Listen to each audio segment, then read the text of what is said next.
Buenas tardes, mi nombre es Elvira Martínez y esta tarde hablaremos de las bases biológicas del aprendizaje. A lo largo de la historia, múltiples teorías han intentado definir qué es el aprendizaje, cómo aprendemos. Algunas de ellas, por mencionarlas, serían el racionalismo, el empirismo, el estructuralismo, el funcionalismo. Revisamos en la Real Academia de la Lengua Española. Aprender es la adquisición por la práctica de una conducta duradera. Para las teorías cognitivistas, se acerca mucho la definición de que aprendizaje es un cambio perdurable en la conducta o en la capacidad de comportarse de cierta manera, el cual es el resultado de la práctica o de otras formas de experiencia.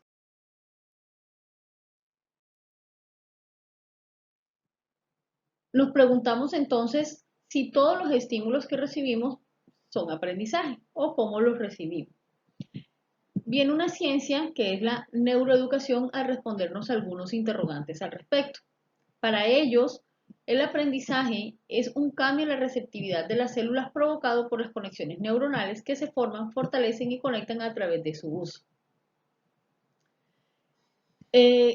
Entonces, ¿qué son las bases biológicas del aprendizaje? Bueno, nuestro sistema nervioso está formado por el sistema nervioso central y el sistema nervioso periférico. Es a través del sistema nervioso central que se da el aprendizaje. Este se encuentra conformado por unas células especializadas que se llaman neuronas. Ellas están conformadas a través de un núcleo, un axón que está con una recubierta de mielina y tienen unas dendritas. Estas se comunican entre sí a través de reacciones químicas o conexiones eléctricas.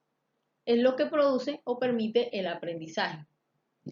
La conexión entre las neuronas se da porque el axón de una de las neuronas se conecta con las dendritas de otra y este proceso se llama sinapsis neural y el espacio en donde se desarrolla se llama espacio sinóptico.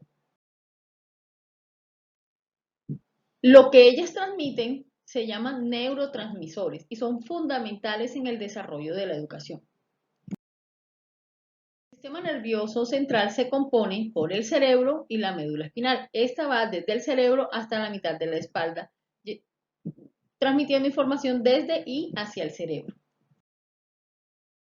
El cerebro, por su parte, se divide en dos hemisferios, el hemisferio izquierdo y el hemisferio derecho. Ambos se dividen en 4 lóbulos: lóbulo frontal, parietal, temporal y occipital. La corteza es el área principal donde se llevan procesos complejos como el aprendizaje, la memoria o los procesos de la información sensorial.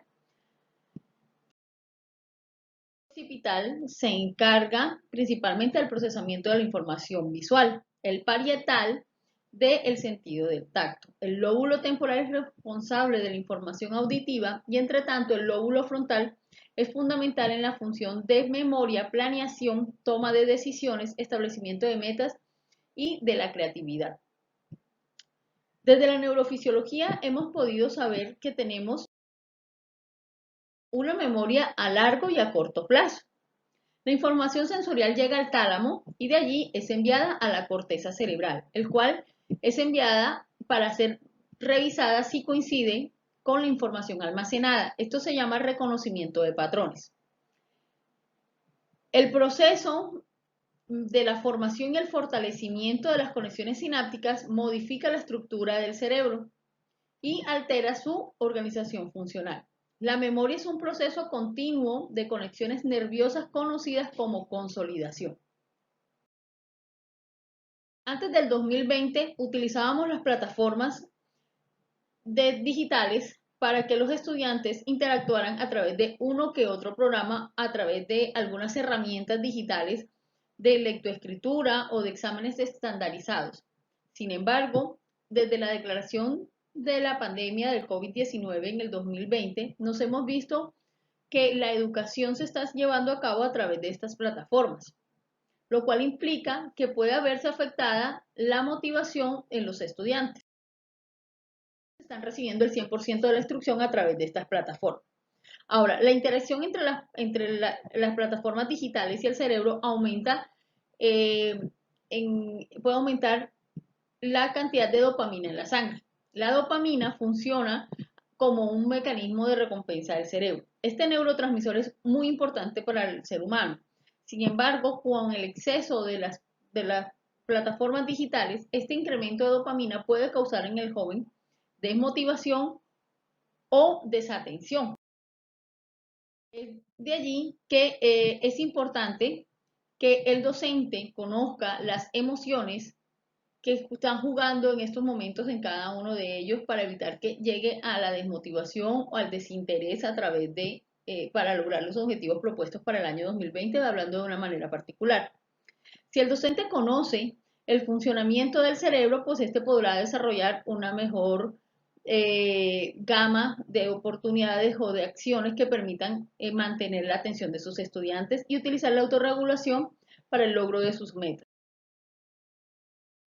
Es importante entonces que el educador reconozca el rol fundamental que tiene en estos momentos en la educación. Ahora bien, como conclusión podemos decir que el aprendizaje se lleva a cabo en el cerebro, pero que al final es necesario todo el cuerpo para, como neurotransmisores o para vivir las experiencias o recibir los estímulos que puede presentar el aprendizaje. Que es importante que el docente se encuentre preparado ver cómo funciona, cómo aprende el cerebro y de esta manera lograr y superar la etapa de que solamente es averiguar cómo aprende cada estudiante, sino cómo aprende el cerebro en general para poder sacar mayor provecho de ello. Y luego que la formación o el conocimiento sea recibido, codificado y almacenado en la memoria a largo plazo para estar listo para su uso. Se necesita que el docente no sea solamente cree dentro del salón un híbrido de las teorías del aprendizaje, sino que haga un análisis del perfil de sus estudiantes y pueda de esta manera atender sus necesidades emocionales también. Es el gran reto que tenemos para el 2020 a través de las plataformas digitales, no permitir que haya una desmotivación del estudiante o del docente y que se pueda llegar al logro de las metas propuestas. Espero haya sido de mucha utilidad y hasta la próxima.